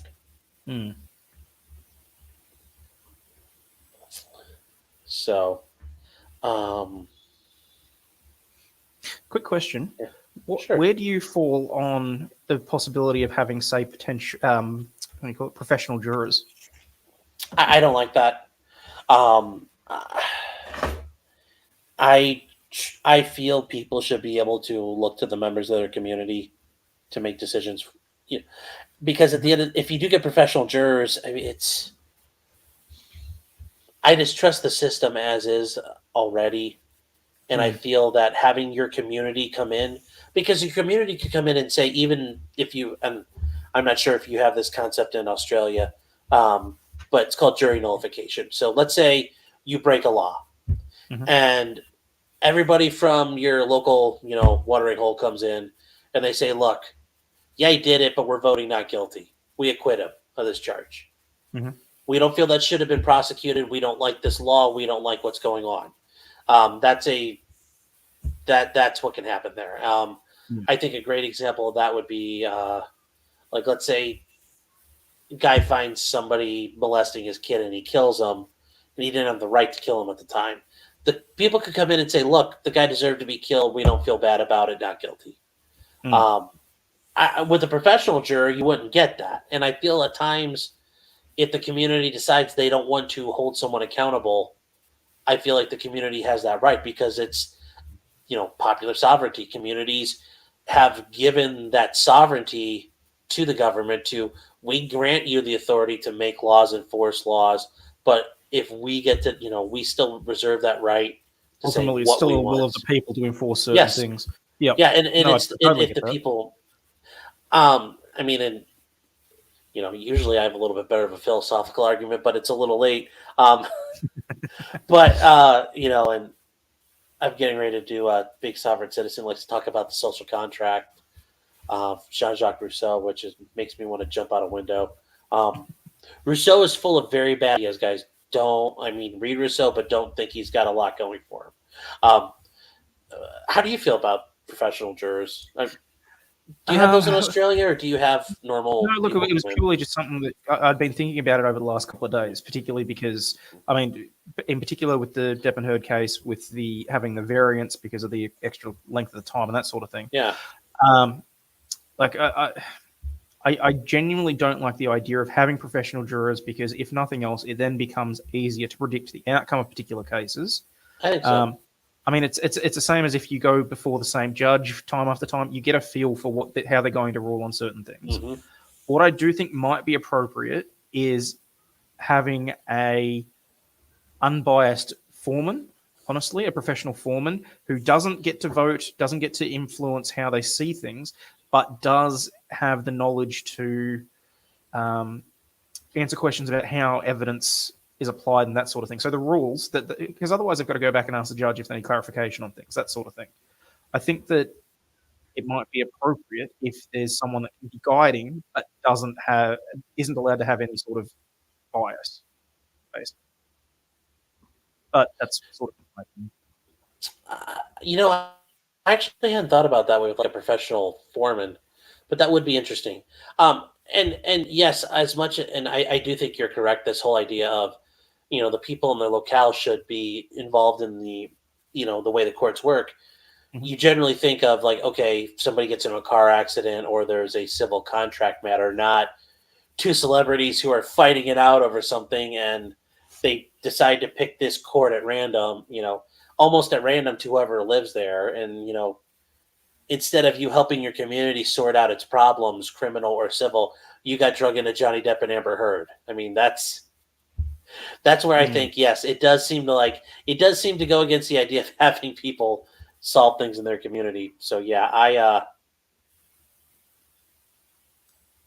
think that's an interesting one. I hadn't thought about that before. I'd actually have to think about that a little bit.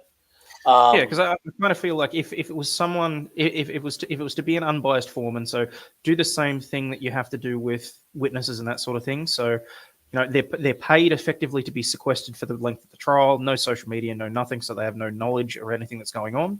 It's purely that they're in the room to give the jurors answers to questions, what statements of law apply to what, that sort of thing. So maybe in professional foreman it wouldn't be the appropriate way to term it. Yeah, but I think at that point though, you're almost turning that person into an attorney, because if you're giving them statements on law, because I guess I'll say it like this, because I do, especially for the criminal side of things, I don't,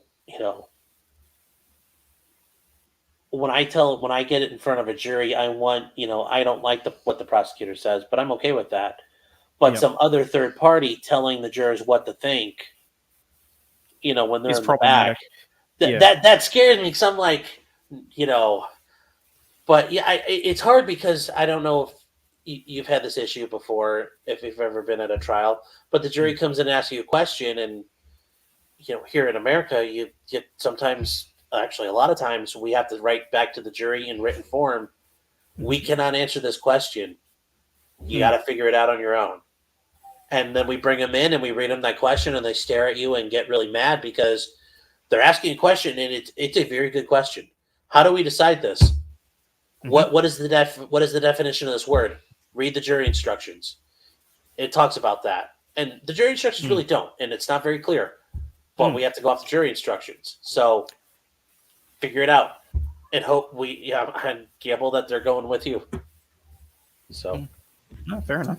Yeah, Lady Dingo, you're looking for Redonda Vaught. I have her sentencing. I think Kurt on Uncivil Law covered her trial because I was covering another trial when her trial went on. But yes, I covered her sentencing, and it was a very weird sentencing, but it turned out pretty good at the end of the day. Kurt from Uncivil Law thinks they'll reach a verdict tomorrow. I think so too. I think they're going to If they do, I think we're all going to know what the verdict is, honestly. Yeah. I mean, how does it work, though? Do they need to work out the quantum beforehand before returning the verdict? Or is that something that can be calculated afterwards? Well, they're gonna come in and they're going to argue. The way I would assume it'll work, I'm not sure 100%, but I presume they'll work it out when they come in and say, we find for, Johnny for X or Amber for X. But I agree. They're probably going to walk in. They'll kind of look around the room. Okay, who's the foreman? Okay, let's do a straw poll. Let's take a look. And everybody looks around, and somebody's probably going to be the first one to stand up and say either, I think Johnny's full of shit, or I think Amber's full of shit, and I think the room's going to agree. And I think they're going to say, I think Amber's full of shit. They're all going to agree. Okay, how much do we go for? And I think they'll come up with a number, and I think we'll find out very, very quickly. Yeah, look, honestly, I think the longest thing that will take is the cup of coffee that it takes to make before they actually say it was Amber, basically. Yeah. So, yes, they have to be there for closing arguments. If they weren't there, that would be even if they were not allowed, even if they were allowed to not be there, that would be devastating. You wouldn't, not do that. You got to stand tall in front of the jury the whole way through. Because by the end, if you're not there for the verdict, that's one thing, because the jury's already made their decision when they come into the room. Yeah, closing statements still have a big impact on the appreciation and interpretation of how you're acting. Yeah. Mina Garanth, the judge said she's treating deposition statements recordings of the witness testimony, which say they're on the official record but not in evidence. I didn't hear that, but that's in a case like this where they had so many depositions. I'm pretty sure she said that during the arguments over the jury instructions. Yeah. Sometimes deposition testimony can be included, but it's very rare you're dealing with somebody who's generally dead if they testified. Okay, actually, sorry, got that one, Lady Dingo. All right, guys, it's about 2 hours. We're about to pack it in.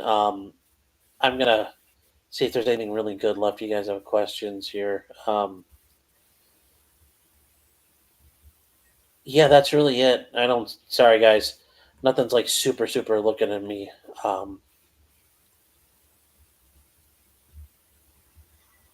That's really it for tonight. I try to do an hour and a half, but sometimes it goes 2 hours. So, in the meantime, though, I did want to say, Hayden, thank you very much. I appreciate you sticking around.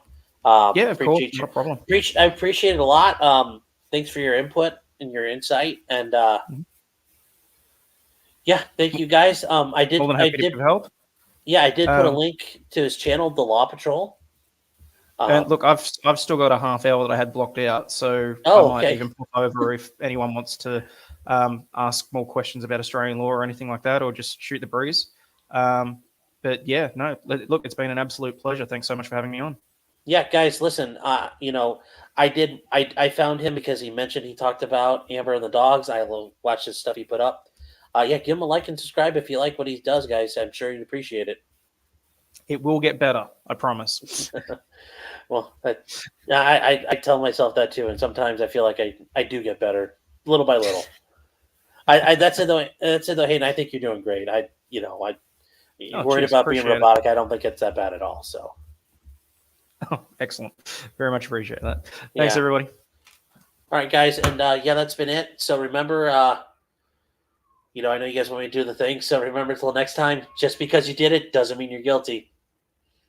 And yeah, that's it from beautiful sunny New Jersey. And I will be back in, we'll be back in the home field next week. So take care, guys. Good night.